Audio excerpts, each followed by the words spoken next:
Good morning, evening, or afternoon, everybody. Today we have some pretty hopeful and good, positive news to report on, and that is the numbers for this past week. After last week's numbers, and honestly seeing like full-on panic mode from myself and a lot of other creators, as well as just looking and seeing that Classic was at an all-time low and losing people on every version of the game. This week we have a very clear bound back. I'm not going to clickbait you and say Classic is super alive. All versions of Classic go up, something crazy like that for hype.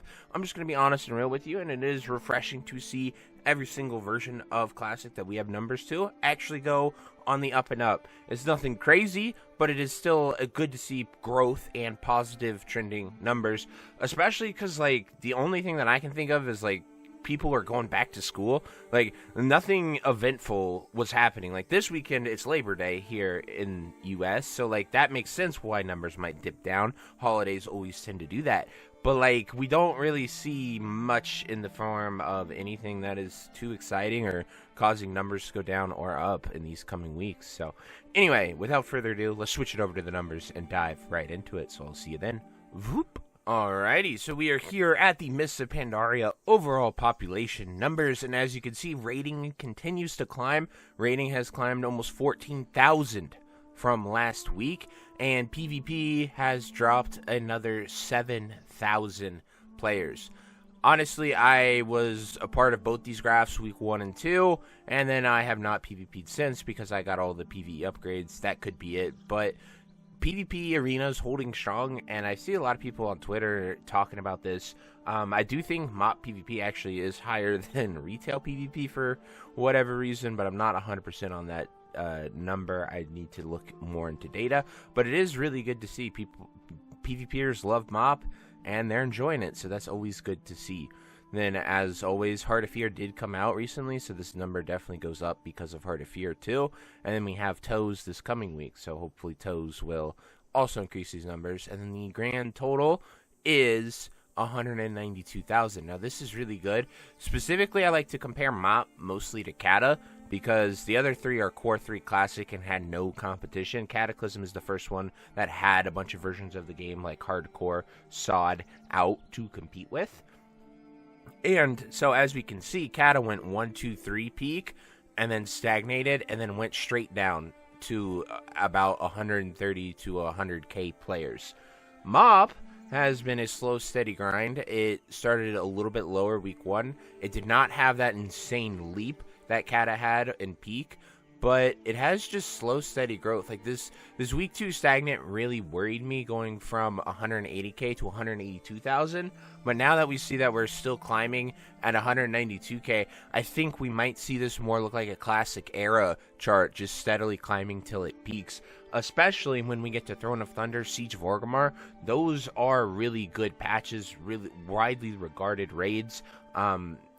Throne of Thunder I'm most excited for, honestly, because I didn't get a chance to do it back in the day when it came out. I was doing football and then becoming a freshman in college, so I didn't big moments in life, so I had to transition to those more than playing WoW. So to me, I'm super excited for Throne of Thunder. It just we'll just see where the numbers take us. If we continue to see this steady growth into Throne of Thunder, MOP will be really healthy, really fun, really awesome. But time will tell. You can't really make any reasonable conclusion with just 4 weeks of growing data other than that. So hopefully these numbers hold, keep going, and we will see.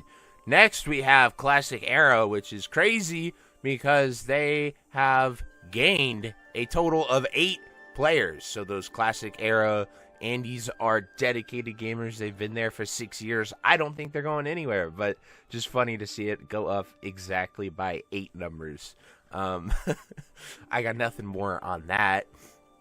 The people who play that really love that. And for the first time since we got the Agrin Death Nuke on Season of Discovery, we have seen Season of Discovery numbers actually go up.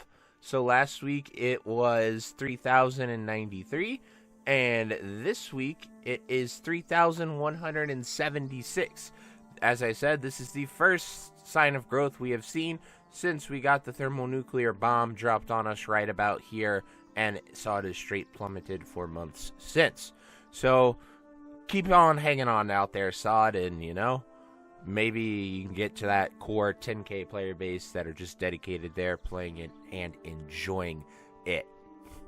Then next we have Anniversary, which this is very shocking to me, at least, because it's gone down every week since BWL, and we see it actually rise up here by about 2,000 players. And what's most impressive about this is that it is happening during AQ, which historically kills every single version of the game. There is a massive drop-off. People do not like AQ, people do not rate it, and some people just straight up do BWL, get rank 14, and then go to Nax. Like, that is the level that people hate AQ. So to see AQ rise in Anniversary, that is a good sign, ever so slightly, but we like to see all versions of Classic WoW go up. Like, that is really good for the game. It gives me some sign of hope. We see a lot of people that are going out there trying different servers, playing different games, whether they are doing private servers, whether people are doing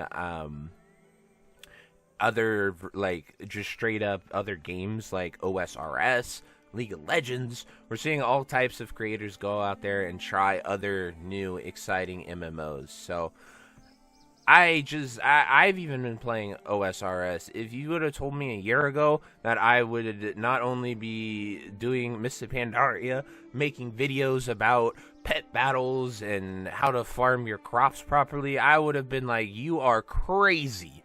Because I was hard into SOD right there at that point. I didn't think I'd be doing anything other than Season of Discovery at that time. But, as time goes on, people change, games change, populations shift, populations move, and most importantly, we have, a bright future, and there's a lot of cool stuff coming for Mists of Pandaria. And regardless of if people are playing other games like OSRS and stuff, I truly think that MOP is in a good place. It's continuing to grow. Like I said, when I pug anything here on Mists of Pandaria, I'm able to find people to play.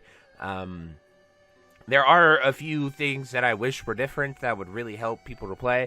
Like, since they announced the XP, there's no shot that I am going to be leveling anyone until 5.5.1 comes out and we make landfall, which means I won't be playing another character for a month. Even if I cap all of them, get all my goals accomplished for my Insanity project that I've been working on every day, I just don't think I'm going to be doing that. I obviously would love to see the BOE Celestial Shard bag be added also, but that is what it is. The devs clearly disagree with me on that, and we haven't seen it added yet. So if that's what they want to do, I'll just keep playing OSRS instead of Mists of Pandaria. So anyway, I truly hope you enjoyed this video, and until next time, I'll see you later. I hope you have a great day. Bye-bye. Hey you. Yes you. Are you still there? Well, I appreciate you for taking the time to watch this entire video and making it to the end here. If you enjoyed this video, definitely check out the other videos about World of Warcraft listed in these playlists down below. And thank you again. Have a great day. Bye-bye.